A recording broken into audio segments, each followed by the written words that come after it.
சமையல் ஆரம்பமாகட்டும். இன்னைக்கு டேஸ்டான சப்பாத்திக்கான சைடிஷ் தான் நம்ம பார்க்க போகிறோம். பேனை அடுப்பில் வச்சு நல்லா காய வைக்கணும். நெக்ஸ்ட் அதில் ஆயில் ஆட் பண்ணி அதையும் நல்லா காய வைக்கணும். பேனை நல்லா காய வைக்காமல் எண்ணெய் ஊற்றினா அப்புறம் இப்படி தான் வெடிக்க ஆரம்பிச்சிடும். கொஞ்சம் கடுகு பட்டையெல்லாம் போட்டு நல்லா வணக்கலாம். அப்புறம் பச்சை மிளகா வெங்காயம்லாம் போட்டு நல்லா வணக்கலாம். தக்காளியும் ஆட் பண்ணி நல்லா வணக்கலாம்.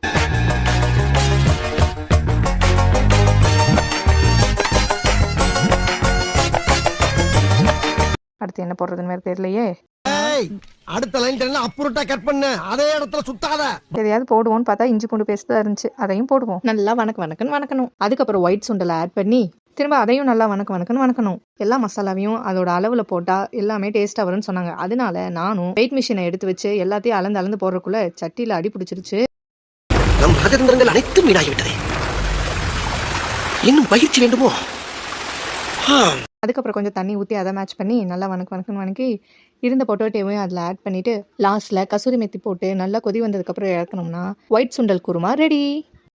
இந்த வீடியோ பிடிச்சிருந்துச்சுன்னா லைக் பண்ணுங்க, ஷேர் பண்ணுங்க, சப்ஸ்கிரைப் பண்ணுங்க.